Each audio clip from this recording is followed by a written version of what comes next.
She's just learning what basketball is all about, and when you are on the reservation, you are never too young. Saratoga at #1 Wyoming Indian in the finals of the Fremont County Shootout.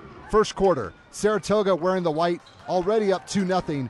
Braxton Schwarzkopf is open in the paint, and he would double his team's point total on that bucket to make this a 4-zip game.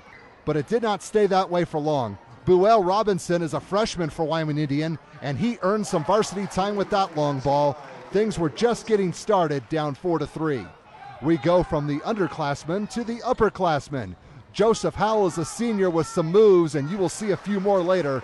The Chiefs would go ahead 7-4. On the other side of the court, the Panthers were able to hang around in the early goings. Ryan Malone was on the line for this shot, so that went in for 2. But it was the start of his 17-point game, and his squad only trails 10-6. The visitors were trying to slow things down a bit and set up a strategy, and it was working for a little while. Andrew Euler gets a short-range jumper to go to get his team closer, down 13-9. Plus, they were also mixing things up to keep the defense confused. This is Sean Ingleby with a catch, shoot, and bank from behind the arc for 3, and the deficit is down to 1, with the scoreboard reading 13-12. And when Saratoga was not getting the shots to drop, they were in the right places to grab the rebounds and try again.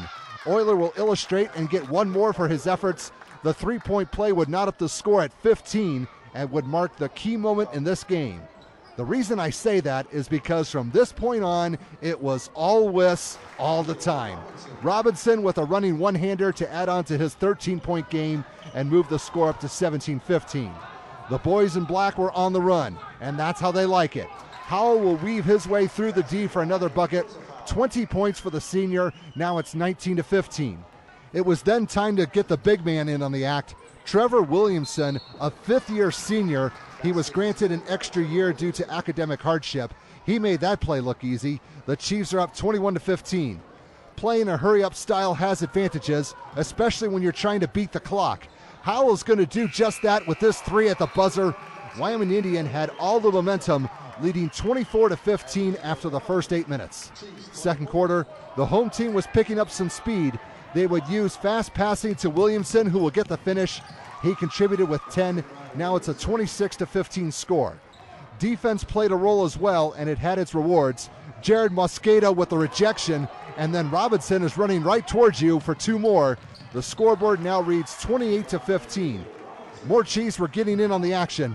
Here's Noah Valdez in the corner. He just has to remember where the line is because he stepped on it, so that's only 2. Now the score is doubled up at 30-15. And more turnovers led to more points for the boys in black. Robinson picks off that pass, and he already knows what to do with it. Did I mention he's a freshman? Wiss is now ahead 32-15. Next highlight. Similar as the earlier one, but with different guys.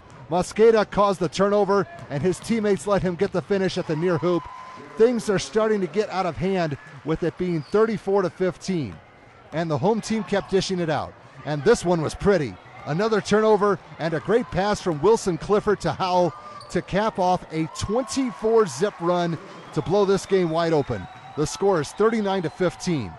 Needless to say, Saratoga had a lot of work to do. They've gone 6 minutes without a field goal and finally got a break to go their way. Donovan Ingleby would slow the bleeding a little bit, but his boys are in a 39-19 hole. That did not faze Wyoming Indian. They just put another run together. Tristan Gardner would get it started with his short-range bucket. Now it's 41-19, and the senior was not done. Backcourt steal, and here comes 3 more. 5 points in 6 seconds. Look out. His 15-point game just got started. Now it's 44-19. And the boys in black did not let up. Clifford has not done much up until now, and that 3 ball in the side pocket is a good start for his 18-point game. The scoreboard reads 47-19. This game was already at blowout proportions, but the Chiefs wanted to keep their intensity up because it's hard to maintain it in lopsided affairs. No problem on this play, as Gardner will assist Clifford to make it a 53-21 contest. They were not trying to stomp their opponent flat intentionally. It's just that when you play in Ethity, be prepared for fast, high-scoring games. Valdez remembered where the line was this time, as that 3 would end a 19-2 run. Now the score is 58-21. No discredit to the Panthers. They are not bad. It's just 4 games in 2 days against a style of play that they are not used to playing against well, you're going to run out of gas eventually. Oilers scores ahead of the buzzer, and his team was on the wrong end of a 58-23 score going into the locker room. Third quarter, let's give the visitors a little bit of love. Here's John Brennan going through the lane and adding 2 points to the cause. Good play, although they are down 60-25. Meanwhile, Wiss decided to work a little bit on the long-range game. Gardner spots up from NBA range. I think someone has been practicing. It's now 63-25. The mercy rule would eventually kick in, which means we are nearing the end of these highlights. Clifford could have driven the baseline, but he decides to work on his threes as well.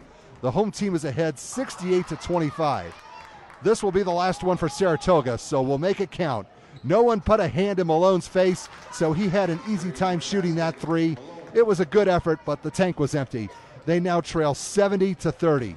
The Chiefs were almost done and eventually backed off.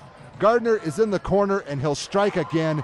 This game was over a long time ago. It was 86-35 going into the final 8 minutes.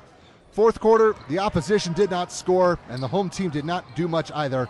This is the only highlight worth showing. Charlie O'Neal, goodbye. The closest margin of victory for Wyoming Indians so far this season is 30 points. They doubled it in this game, winning 95-35.